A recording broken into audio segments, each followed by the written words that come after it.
The cold didn't just bite, it consumed. On that brutal winter morning, the battlefield was less a place of war and more a white void where sound, color, and hope froze together. Snow whipped sideways in violent sheets, stinging exposed skin like shards of glass. German soldiers huddled behind shattered crates and overturned sleds, their breath turning instantly to ice as they struggled just to stay upright. Rifles slipped from numb fingers. Words died in throats too frozen to speak. In temperatures plunging toward -40 degrees Celsius, even the strongest men felt their bodies surrender long before any bullet reached them. But through that same blizzard, shapes kept moving. At first the Germans thought it was a mirage, ghosts drifting through the whiteout, silhouettes pushing forward with an impossible steadiness. Then the shapes sharpened into forms. Canadians, heads bowed against the vicious wind, faces wrapped in frost-stiffened scarves, eyes narrowed with grim determination. They walked as if the cold were nothing more than rain. Their coats rattled like armor of ice. Every exhale turned into a small snowstorm. But still they advanced, step after relentless step. The contrast was so stark it bordered on surreal. German units stalled, frozen to their rifles, boots cracked open from the cold. Medics scrambled to drag half-conscious men out of snowbanks where they'd collapsed. Yet the Canadians climbed ridges glazed with ice, crossed fields where the air itself seemed solid, and pushed toward enemy lines with the slow, deliberate confidence of men marching through familiar weather. Fear spread faster than frostbite. German officers shouted in disbelief, demanding explanations no one could give. How were these men not collapsing? What kind of soldiers moved like that in cold capable of killing within minutes? Rumors whispered through the ranks, stories of Northmen, of soldiers raised in conditions harsher than any European winter, men who treated the blizzard like an ally rather than an enemy. And as the storm raged on, one truth became impossible to ignore. The battle no longer felt like Germans versus Canadians. It felt like Germans versus the cold, and the Canadians were winning. The winter of 1944 to 45 didn't behave like weather. It behaved like a predator. The cold swept across the front in a way no general could predict, a force that didn't follow strategy or mercy. By December, temperatures plunged so violently that frost formed inside tents, on eyelashes, even on the metal frames of the wounded men's stretchers. Soldiers woke to find their boots frozen solid, their canteens turned to blocks of ice, and their breath crystallizing into tiny shards that stung their own skin. Every movement hurt. Every task required twice the strength from a body already starving for warmth. Frostbite claimed fingers before bullets did. Toes blackened, skin split open, nerves died in silence. Men who had survived months of artillery and machine gun fire found themselves defeated by the simple act of removing a glove for 5 seconds. Food turned into frozen bricks that teeth couldn't bite through. Soup became slush. Meat had to be thawed over engine heat, if the engines even started. Vehicles stalled in the snow like stubborn beasts refusing to stand, and when soldiers kicked them in frustration, their boots cracked instead of the metal. Rifles jammed. Bolts stuck. Triggers froze. Machine guns refused to rotate. A weapon that failed in the cold became nothing more than a frozen stick of metal. And every soldier knew that a useless rifle in winter was a death sentence waiting to happen. The German front lines suffered catastrophic collapses, men collapsing mid-step, eyes wide with confusion as life drained from them in the span of minutes. Snow buried them before their comrades could even drag them away. But the cold showed no loyalty. It struck Germans and Allies alike. Commanders called it the Third Army, an unseen force killing more effectively than any ambush. Nothing moved without suffering. And yet, amid this frozen apocalypse, one group kept advancing. While others slowed, Canadians marched. While rifles froze in German hands, they stayed warm beneath layers of cloth and instinct. While the winter crushed morale across Europe, they adapted, quietly, fiercely, as if the cold were merely another enemy to outthink rather than fear. The war had become a battle against nature itself, and nature was winning everywhere except where the Canadians walked. Some armies trained for winter. The Canadians were born in it. Long before they marched through Europe's frozen battlefields, They learned to survive cold that could peel the skin off a man's fingers and silence a forest in seconds. For them, winter wasn't an enemy. It was home. Many Canadian soldiers grew up on farms, where dawn chores began before the sun even considered rising, in temperatures that cracked wooden fences and froze water troughs solid. They learned to swing axes with numb hands, haul hay through blinding snow, and push through winds sharp enough to cut breath in half.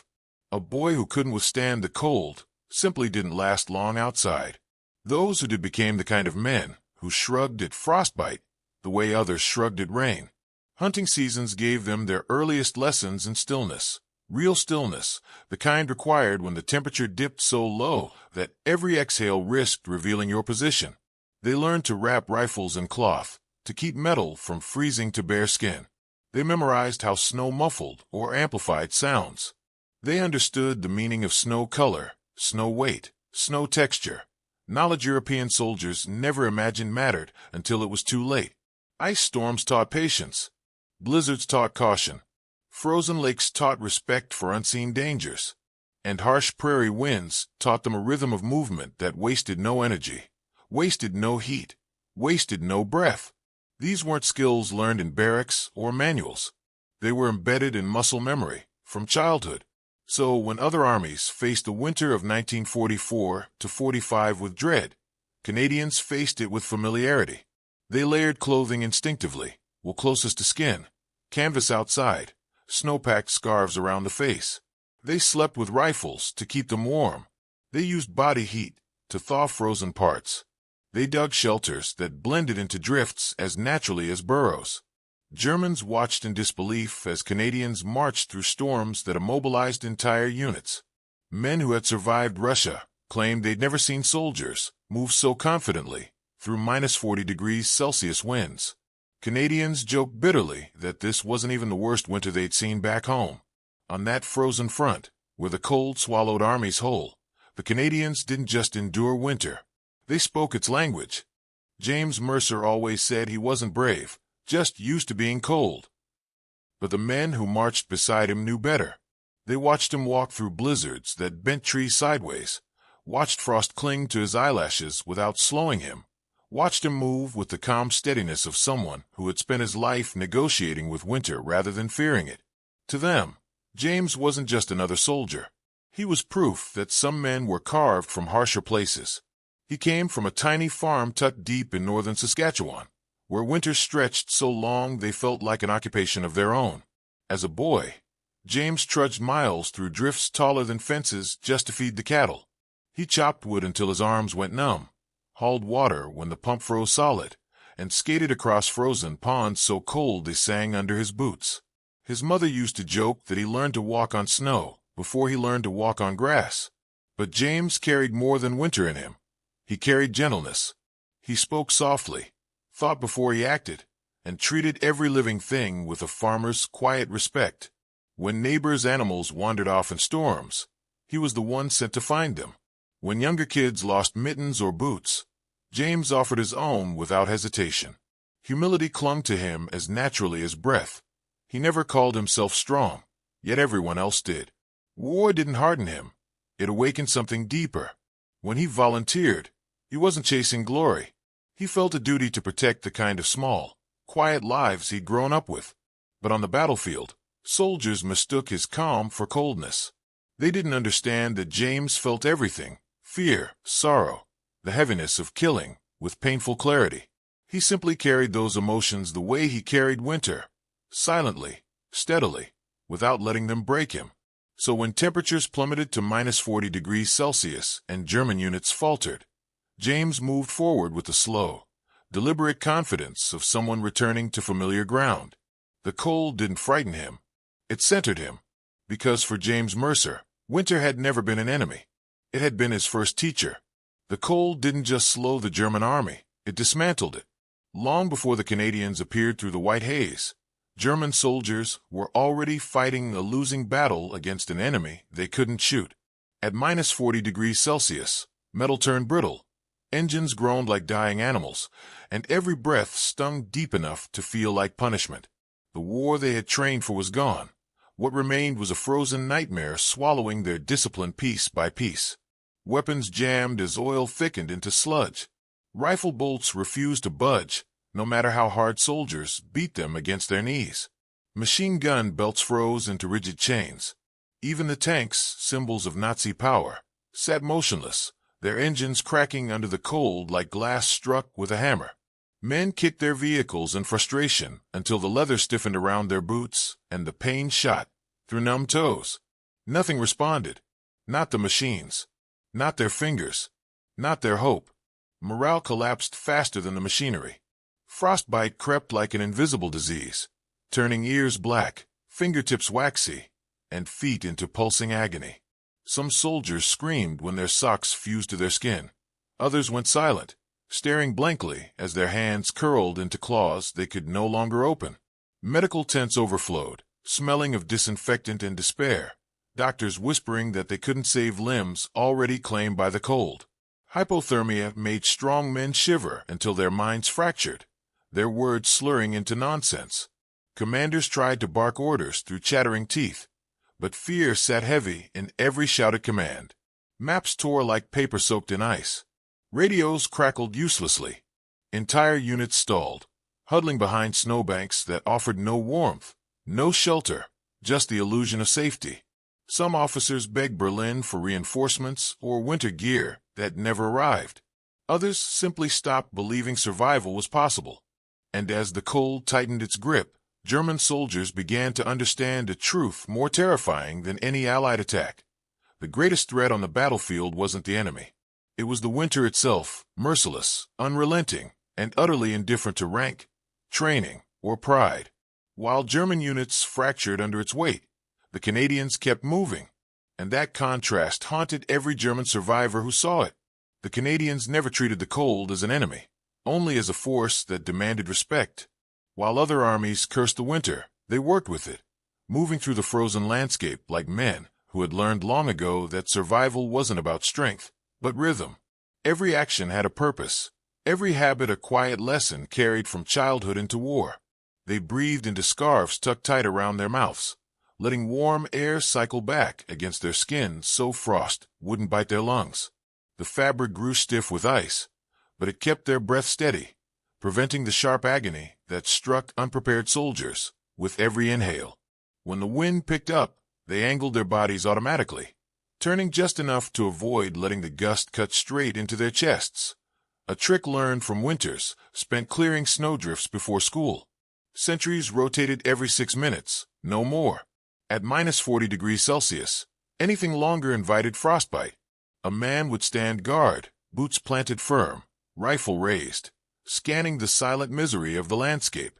6 minutes later, someone tapped his shoulder and took his place, and the relieved soldier hurried back to the dugout, stamping feeling back into his feet before the cold swallowed his toes. No one argued. No one forgot. The rule was as sacred as ammunition. Their sleeping pits were small, narrow trenches dug deep enough to trap warmth. 2 or 3 men lay shoulder to shoulder beneath layers of wool blankets, sharing heat the way farmhands shared breath in a winter barn. Their boots stayed inside the pits, close enough to keep the leather soft.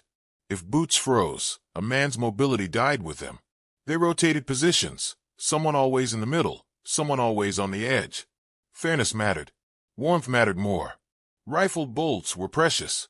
Canadians slipped them inside their coats during patrols, letting body heat keep the metal responsive. A frozen bolt could cost a man his life.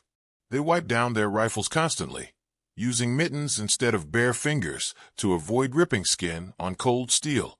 Even the motions of loading and unloading became gentle, precise, an art perfected by those who practiced with numb hands long before the war. To outsiders, these routines looked strange, almost ritualistic. To Germans watching through binoculars, they looked impossible. But to the Canadians, they were simply the habits of men who had never known a winter they couldn't survive. Cold wasn't the enemy. Cold was a tool, one they wielded better than anyone else on the battlefield. The storm arrived without warning. One moment the sky was an iron sheet. The next it tore open in a fury of snow so thick it erased the world. Visibility collapsed to nothing. The horizon vanished. Even sound felt muffled, swallowed by the howl of wind that scraped across the battlefield like a living creature. For most soldiers, the blizzard was a nightmare, a force that turned direction meaningless and movement suicidal. But for the Germans facing the Canadians that day, it became something far worse, an illusion of safety. As the first wave of white lashed across the trenches, German officers shouted frantic orders, their voices instantly lost in the storm. Men shielded their faces with shaking hands, stumbling backward through knee-deep drifts as the cold clawed at their throats. Rifles jammed, helmets frosted over, patrol lines dissolved into scattered shadows, bumping blindly through the snow. The blizzard felt like the perfect cover for retreat, and the Germans took it, falling back, convinced no human being could advance in that murderous cold. But the Canadians did. They moved into the storm with the steady confidence of men who had grown up walking to school through whiteouts that swallowed entire houses. Wrapped in scarves stiff with ice, leaning into the wind as if greeting an old adversary, they advanced one measured step at a time. Snow blasted their faces. Frost clung to their eyelashes. But the storm didn't disorient them, it sharpened them. The Canadians knew how snow packed beneath boots, how wind curled through gullies, how blizzards twisted sound. They listened for subtle cracks of movement, for the faint metallic rattle of German kit, for the panicked breaths carried by the wind. James Mercer moved at the front, his silhouette barely visible even to the men behind him. Each step was deliberate. He could feel the storm's weight pressing against him, guiding him, revealing dips and rises the way a blindfold reveals touch. His mittens brushed snowdrifts that hid German tracks, fresh, scattered, chaotic. They were retreating fast. Too fast. Now, James whispered, though the storm immediately devoured the word. The Canadians fanned out through the white void, forming a silent crescent around the disoriented enemy. They raised rifles, steady despite numb fingers, and waited for the shapes ahead to take form. One moment the Germans were alone in the blizzard, cold, terrified, believing themselves impossible to follow. The next, Canadian shadows emerged from the storm like ghosts carved from winter itself. The ambush erupted, not with shouting, but with swift, controlled bursts. Germans spun in shock, unable to see where the attack came from. Snow carried flashes of muzzle light, like lightning trapped inside a cloud. Within minutes, the retreat had collapsed into surrender. When the blizzard finally thinned, the Germans stared at their captors in disbelief. Because no matter what they had been taught, nothing human should have been able to move through that storm. Yet the Canadians had. The first German report reached command wrapped in disbelief, as if the officer writing it couldn't trust his own memory. He described the blizzard as unpassable, inhuman, a moving wall of knives, and insisted no force on earth could navigate it. Yet when the storm eased, Canadians emerged through the fading white, calm, coordinated, untouched by the cold that had nearly killed his entire platoon. His final line was the one that spread fastest through the ranks. They walked through hell as if it were their homeland. Other testimonies followed, each carrying the same unsettling tone. A Wehrmacht lieutenant swore he saw shapes moving inside the blizzard, slow and purposeful, while his own men collapsed from frostbite. A medic wrote that he treated soldiers whose hands had turned black in under an hour, while Canadian prisoners marched into the holding tent with flushed cheeks and steady breath. One officer refused to sign his report at all, claiming no general would believe the truth, that the enemy moved like winter animals built for suffering. Rumors spiraled faster than facts. Some German soldiers whispered that the Canadians rubbed animal fat on their skin to resist frostbite. Others swore they drank something, some concoction that warmed the blood. A few muttered older fears, creatures of the north, men raised by cold itself, impervious to weather that shattered steel and spirit alike. One frightened conscript claimed he saw a Canadian remove his glove, bare-handed, to clear ice from a rifle bolt, something no German would dare attempt without losing fingers. The psychological damage was immediate. Soldiers flinched at distant footsteps crunching in snow. Patrols refused to stay out after dusk. Morale cracked with every new story that painted the Canadians less as men and more as forces sent by the winter to hunt anyone who faltered. By the time these reports reached Berlin, Even hardened officers dismissed them as exaggeration until casualty lists confirmed otherwise. Whatever the truth was, one thing became impossible to deny. The cold that broke German armies seemed powerless against the Canadians who walked straight through it. James found him half buried in snow, a small shape curled beside a fallen pine, barely distinguishable from the whitened landscape. At first he thought it was just another frozen casualty, one more body claimed by a winter that didn't care about uniforms or nations. But when he knelt beside the figure, he saw the trembling. The boy couldn't have been more than 16. Frost clung to his eyelashes, his lips cracked and blue, his breath a faint flutter struggling against the cold that had almost conquered him. A German helmet lay beside him, half filled with drifting snow. James's first instinct was caution. A wounded soldier could still fire a shot, but the boy's hands were stiff, frozen into claws against his coat. He wasn't a threat, he was dying. And James felt something inside him twist painfully. The war demanded aggression, distance, obedience. But here, beneath the roar of the storm and the distant rumble of artillery, was a human being who looked more like a frightened farm kid lost in winter than an enemy combatant. Duty said to leave him. Command said to move on. Survival said to keep his warmth, his rations, his time for his own men.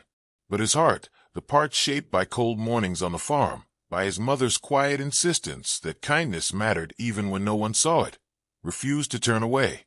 He hesitated only a moment before pulling off his mitts and placing his bare hands on the boy's cheeks. The skin felt like ice. Too cold. Too close to death. James muttered a curse under his breath, grabbed the boy's coat collar, and hauled him upright, draping the frail body over his shoulder. The cold pierced deeper with the added weight, punishing him for choosing compassion over caution. Every step back toward the Canadian line was a battle against wind, exhaustion, and the fear that both of them might die before reaching shelter. But James kept moving, breath burning in his chest, boots breaking through snow that tried to swallow them both. He didn't know if saving the boy would change anything. He only knew he couldn't leave him frozen and alone in the dark. For all their endurance, the cold carved its price into the Canadians, just as ruthlessly as it did their enemies. Winter did not care about courage or upbringing. It punished flesh, bone, and spirit with equal cruelty. In the medical tents, canvas walls rattling under icy winds, soldiers lined up with faces hollowed by frostbite, toes blackened like burnt wood, fingers stiffened until they no longer bent. Medics worked with trembling hands, sawing through frozen boot leather, peeling off sock stiff with blood and ice. The smell of disinfectant fought a losing battle against the rot of dying tissue. Some men never screamed. Others screamed so loudly the sound cut through the blizzard outside, echoing across camp like wounded animals. A few simply stared at the ceiling while surgeons prepared to amputate, their minds already far away, retreating somewhere warm that no longer existed. The damage wasn't only physical. Nights in the cold broke something inside even the toughest soldiers. Men woke shaking uncontrollably, blankets frozen to their breath. Some whispered to themselves to stay awake, terrified that if they slept too deeply, the cold would take them quietly in the night. Others lost themselves in exhaustion, staring blankly into snowstorms, as if the endless white had hollowed them out. James saw friends crack under the strain, their spirits worn thin by a winter that clawed at sanity. Once he found a seasoned corporal sitting barefoot in the snow, deliriously convinced his boots were burning. They weren't. His feet were simply dying. The Canadians kept fighting, but every day winter stole a piece of them. A toe, a finger, a memory of warmth, a sliver of hope. The world would remember their strength, but only they knew how much the cold truly cost. It happened quietly at first, so quietly that the Germans didn't recognize it as defeat. Snow drifted between the trenches in a steady, whispering curtain, and the wind howled like something wounded. For weeks both armies had been locked in a frozen stalemate, every inch of ground costing blood, breath, and sanity. But on this morning, something subtle shifted. The ice beneath the Canadians' boots no longer groaned in protest. It cracked sharp, decisive, like the first fracture in an unbreakable wall. James felt it before he heard it.